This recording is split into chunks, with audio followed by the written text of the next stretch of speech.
So many people coming out empty-handed. I'm at the exit, stopping you all, telling you to buy something. Don't come out empty-handed. If you come out empty-handed, I can't explain it to them. You're all adults. How can you not understand? 50 people on a bus, and you bought only 900 yuan worth of stuff. I'm going broke here. Are you trying to embarrass us Taiyuan folks? If you spend money, you're a god. If you don't, you're nothing. Uncles and aunts, I'm telling you, if you don't buy something today, we can't leave. We can't leave with just 900 yuan. Those who haven't bought anything, come with me. Go inside and buy. When we've spent over 1,000 or 2,000 yuan, then we can leave. Recently, this video has been trending on major Chinese media platforms, once again bringing low-cost tour groups into the spotlight. The incident occurred in Tianjin, a coastal city located just over 100 kilometers from Beijing. The tour group was organized by a local travel agency in Taiyuan, Shanxi Province, and the itinerary included a 4-day trip to Beidaihe and Tianjin. The Tianjin Municipal Bureau of Culture and Tourism issued an official statement via the WeChat account stating that Deng, the tour guide involved, was a local guide in Tianjin. Deng's tour guide license had been revoked last September, and she was operating without one. She was fined the maximum penalty of 30,000 yuan, and her illegal earnings were confiscated. In response to public pressure, the female tour guide released an apology video pleading for forgiveness. In the video, she says, I'm young and naive, and I was wrong, aunties and uncles. I'm so sorry. I'm really sorry. Please give me a way out. Let's delete this video. I have a younger brother, 5 years younger. He's sick and paralyzed from the waist down. I might have been anxious, just trying to earn more money to treat him. Considering I'm in my 20s and inexperienced, I made this mistake once only. Please forgive me this once, okay? The actions and subsequent apology of the tour guide Deng has sparked widespread commentary from netizens. A netizen from Hebei wrote, "Young lady, you're not at fault. The problem lies with the low-cost tour groups and the freeloaders. Learn from this experience. You have good skills, go get a license and find a reputable travel company. The management sacrificed your interests for Tianjin's reputation. You are a victim of the low-cost tour model." Another netizen commented, "It's all because of the low-cost tours. We need to address the root cause, or situations like this will continue to occur." Another social media user said, "Let's be more forgiving. The young lady had a tough job and wasn't asking you to spend thousands on items. 52 people spending 2,000 yuan is less than 39 yuan per person. Both the tour guide and the tourists are victims of this low-cost promotional model. Let's have some empathy. She's already apologized." Almost simultaneously, the online blogger Handsome Uncle exposed the 40 yuan for a 4-day, 3-night low-cost tour in Guilin, which has also attracted widespread attention. What can you do with 40 yuan? It includes food and lodging. This is the first time I've heard of a 40 yuan trip to Guilin. If you do this, I won't be happy. Got tricked into buying. You didn't even know. Handsome Uncle shared that he advised his mother not to join the so-called ultra-low-cost 4-day, 3-night tour to Guilin, but she scolded him for being weird and refused to be dissuaded. As a result, Handsome Uncle decided to locate the departure point of the travel agency and found many elderly people there. He quickly recorded a video of the scene and posted it online, hoping to prevent the situation in time. Following this, travel agencies in Guilin became aware of the incident. Handsome Uncle's mother was sent back to her residence. Handsome Uncle received numerous calls, some of which included threats. After calming down, Handsome Uncle's mother finally sat down to talk. He learned that it wasn't her first time participating in low-cost tour groups. She has been attending various free events for a long time and had bought many items, but had never told her family until this Guilin low-cost tour was discovered. Meanwhile, her biggest concern was that her son's video had cut off the financial lifeline of these tour operators, and she feared retaliation. A few days after exposing the 40 yuan Guilin tour, Handsome Uncle drove to Guilin on July 21st. He wanted to see the beautiful scenery of Guilin and investigate the low-cost tour groups. The next day, Handsome Uncle visited the largest and most high-end kitchenware center mentioned in the tour, Samo Kitchenware. Inside, it was a large shopping mall with many tour groups and elderly people lining up. However, he was soon recognized by employees and escorted out by security. After being escorted out, he saw several tour buses leaving the nearby parking lots, mostly filled with elderly people. Multiple industry insiders told a reporter from the Daily Economic News that 40 yuan Guilin tour is a typical low-cost shopping tour. Usually, the group agency at the departure location is responsible for attracting customers, while the destination travel agency arranges food, accommodation, and transportation. The drivers and tour guides complete the loop by taking tourists to scenic spots and shopping, which is different from regular tour groups. Low-cost tour groups often have long shopping itineraries. The tour guides for these shopping groups receive very low service fees or none at all, with their income mainly relying on shopping commissions, sometimes even requiring them to pay upfront. The group agency competes with destination travel agencies, sometimes with the latter increasing prices to buy the tour group. The guides have to pay for food and accommodation up front, ultimately gambling on shopping profits. Such tours attract tourists with extremely low or zero cost and are commonly known as zero-fee or negative-fee tours. The industry divides tour groups into pure sightseeing tours and shopping tours, with low-cost tours often being shopping tours. The lower the price, the more reliant they are on shopping. The platform blogger Huige Group Tour Blog, who has been paying attention to the tourism market's irregularities, has participated in various unreasonable low-cost tours. He analyzed in his latest video that the logic of unreasonable low-cost tours is not to enable everyone to travel, but to continuously coax and deceive tourists into spending money. He analyzed that while shopping tours are thriving, pure sightseeing tours are struggling. I've been promoting Perfect Vacation, a 2,499 yuan pure tour to Thailand. I wanted to know how they're surviving. Let me tell you, there are 3 difficulties. The first is the relentless pressure from shopping tours, without any limits.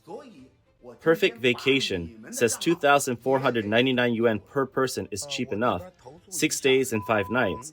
Shopping tours say 2,499, buy one get one free. Perfect Vacation says 2,499 includes airport pickup and drop-off. Shopping tours say 2,499 includes round-trip airfare. Perfect Vacation says they treat you to local specialty meals and put you up in international 4-star hotels. Shopping tours say they treat you to lobster and abalone and put you up in the Wyndham Hotel. How can you compete with that? A netizen commented, "Everything Huige said is true." Another added, "I've been on a pure sightseeing tour where we spend a whole day at one site. In contrast, shopping tours just tick off the sites quickly, visiting multiple spots in one day, resulting in a completely different travel experience." Huige revealed that some unreasonable low-cost tours are known as rebate tours. Tourists sign up with one travel agency, but the actual tour might be handled by another local agency. He explained, "You can tell from the name that the profit for these travel companies doesn't come from providing travel services, but from the rebates from shopping and secondary consumption during the tour. For example, a travel product sold by an agency for 1,000 yuan per person might be handed over to a local agency, which then rebates 2,000 yuan to the travel agency, resulting in a 3,000 yuan profit for the agency." Huige mentioned that the local agency's losses, including transportation, accommodation, and ticket fees, need to be covered by substantial shopping rebates and high-priced self-funded activities. Moreover, tour guides' income mainly relies on commissions from tourist shopping, leading to some tourists encountering outrageous shopping experiences. Another type of unreasonable low-cost tour is the edge tour, also called a standard rebate tour, where the local agency receives tourists at or slightly below cost.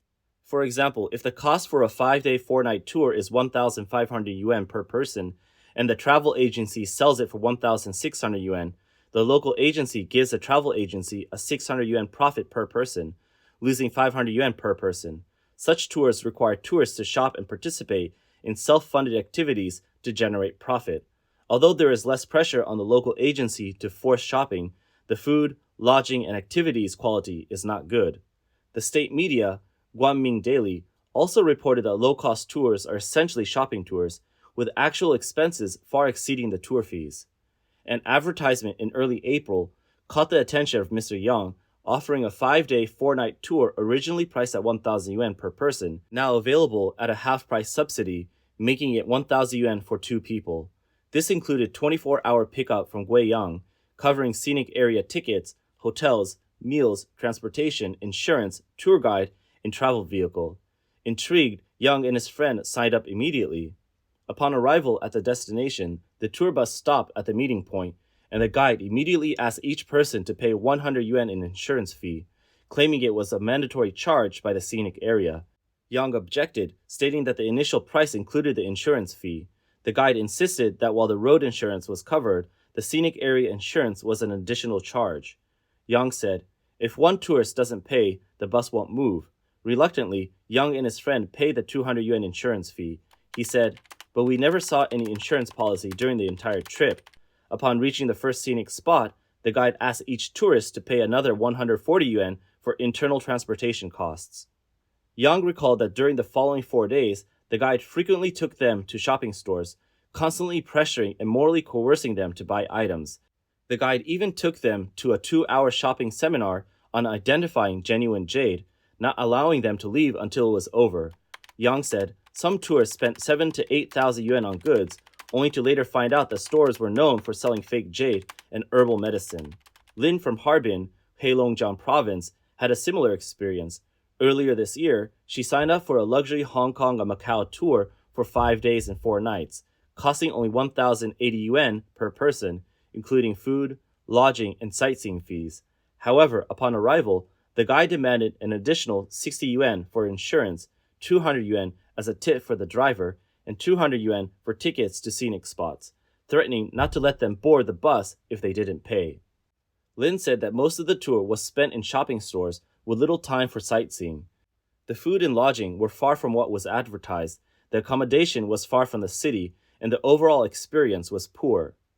Vice President of the Tourism Branch of the China Future Research Society, Lu Shermin, stated that elderly people are the primary victims of low-cost tours due to their limited access to information and financial resources, coupled with their desire for bargains and having a lot of time on their hands. He, who has worked in the tourism industry for nearly 30 years, observed that travel agency sales personnel often infiltrate community senior centers, gaining trust by organizing events and giving small gifts like eggs and noodles. Activities like square dancing, which attract many elderly participants, are also targeted by sales personnel.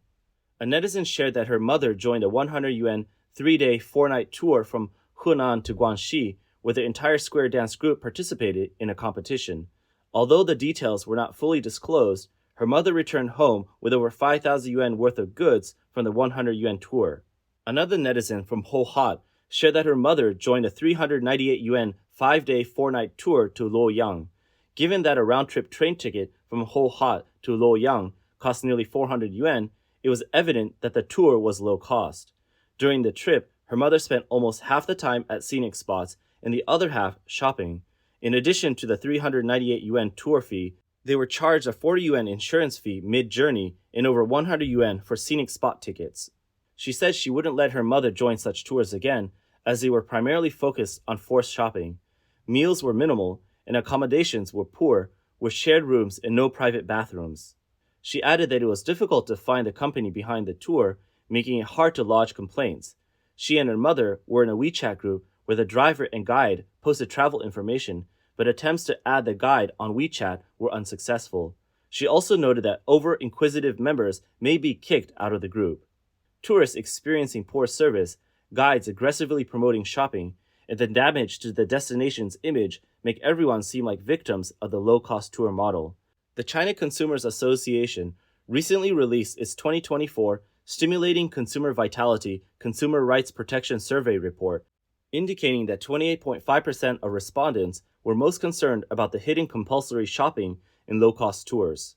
As early as 2013, the Chinese government issued the tourism law to address issues such as zero or negative cost tours and mandatory shopping at designated stores.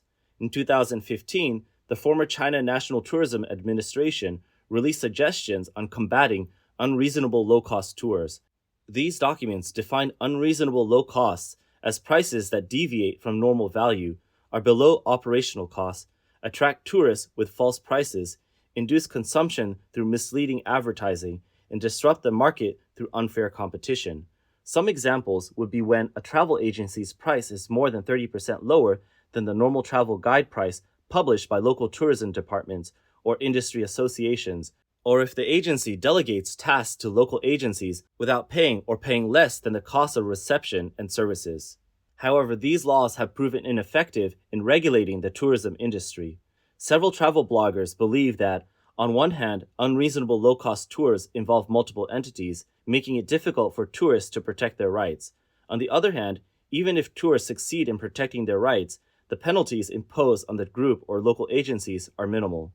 According to Qi Xiaobo, chief engineer at the Tourism Research and Planning Design Center of the Chinese Academy of Sciences, despite efforts by cultural and tourism administrative departments at various levels to rectify and manage violating travel agencies, the gray profit chain with the industry remains intact. Unless this profit chain is severed, the chaos associated with low-cost tours will persist.